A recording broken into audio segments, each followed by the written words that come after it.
அன்பு சகோதர சகோதரிகளே, நம்முடைய கனவு கோயம்புத்தூருக்கு பெரிது. மோடி அவர்கள் இருக்கும் பொழுது இந்த 10 ஆண்டு காலத்தில் 2 பாராளுமன்ற உறுப்பினர்கள் கோயம்புத்தூருக்கும் கிடைத்தும் கூட சாதாரண அரசியல்வாதிகளாக எந்தவித ஒரு திட்டமும் இல்லாமல் கோயம்புத்தூர் நகரை பின்னோக்கி எடுத்து சென்றார்களோ தவிர முன்னோக்கி செல்லவில்லை.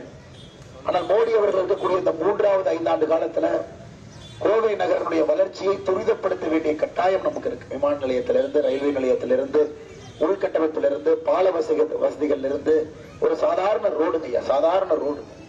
இன்னைக்கு ஒரு 100 மீட்டர் கோயம்புத்தூர்ல ஒரு குண்டு குழி இல்லாம 100 மீட்டர் ஒரு மனிதனால கோயம்புத்தூர்ல போக முடியும்னா அது உலக சாதனையா இருக்கும். அந்த அளவுக்கு எங்கே பார்த்தாலும் கூட உள்கட்டமைப்பு என்பது மிக மிக மோசமா இருக்கு. எப்படிப்பட்ட ஊராக இருக்கக்கூடிய கோவை நகருக்கு இன்னைக்கு தண்ணீர் பஞ்சம் எட்டி பார்க்க ஆரம்பிச்சிருக்கு. 15 நாட்கள் ஒரு முறை குடி தண்ணீர்.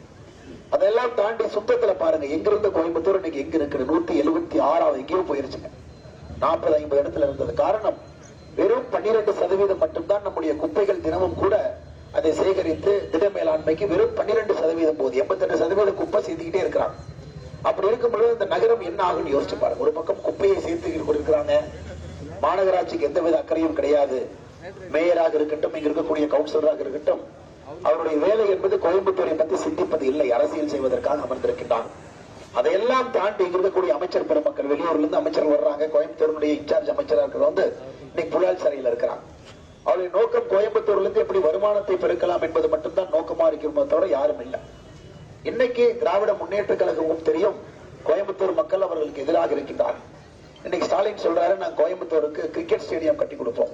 கிரிக்கெட் ஸ்டேடியம் கட்டுறதுக்கு முன்னாடி ரோட்டை போட்டு கொடுங்க தான் நான் கேட்கிறேன். கிரிக்கெட் ஸ்டேடியம் நாளை கட்டுக்கிறேன். அது கிரிக்கெட் ஸ்டேடியம் வேணும்னா பிசிசிஐ கேட்டு ஃபண்டு நாங்க வாங்கிட்டு வந்து தனியா கட்டி கொடுக்குறோம். ஒரு ரோட உருப்படியா போடுங்க, ஒரு பஸ் ஸ்டாண்ட் உருப்படியா வைங்க, எங்க இருக்கக்கூடிய குப்பையை உருப்படியா கிளீன் பண்ணுங்க. அதை விட்டுட்டு யாரோ சொன்னாங்க, ரோட்ல நடக்க முடியாதவன் கூரை ஏறி ஆகாசத்துக்கு பூலோகத்துக்கு போகணும்னு. அதுபோல் நம்முடைய முதலமைச்சர் ஸ்டாலின் அவர்கள் கோயம்புத்தூருக்கு இன்டர்நேஷனல் கிரிக்கெட் ஸ்டேடியம் கட்டி கொடுக்கும். கிரிக்கெட் ஸ்டேடியம் யாராச்சும் கேட்ட பண்ணாம இங்க இருக்கக்கூடிய பிரச்சனைகளை இல்லாதப்ப இப்படித்தான் அவருடைய கனவு இருக்கு. ஏன்னா கிரிக்கெட் ஸ்டேடியம் கட்டணும்னா 4000 கோடி கமிஷன் அடிக்கலாம் இல்லைங்க, நிறைய அவருடைய சிந்தனையை அப்படிதான் இருக்கும். அன்பு சகோதர சகோதரர்கள், நாம் தெளிவாக இருக்க வேண்டும். இந்த முறை கோயம்புத்தூர் வளர்ச்சியை நோக்கி செல்ல வேண்டும். உங்களுடைய அன்பு ஆதரவும் எல்லோரும் இருக்க வேண்டும். நாம் ஏப்ரல் 19ஆம் தேதி தாமரை சின்னத்துக்கு நீங்கள் வாக்களிக்க வேண்டும். இளைஞர்கள் பெரிய ஒரு எதிர்பார்ப்போடு வந்திருக்கிறார்கள். எல்லோரும் இங்க இருக்கிறீங்க.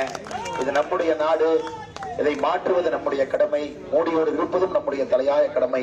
ஆனால் மறந்து விடாதீர்கள், நம்முடைய வெற்றி சின்னம் தாமரை தாமரை தாமரை என்பதை மறந்து விடாதீர்கள். அன்பு சகோதர சகோதரிகளே, காலையிலே வந்து காத்திருந்த உங்கள் அனைவருக்கும் என்னுடைய அன்பு நன்றிகளை தெரிவித்துக் கொள்கின்றேன். நன்றி, வணக்கம். பாரத் மாதா கி ஜெய்.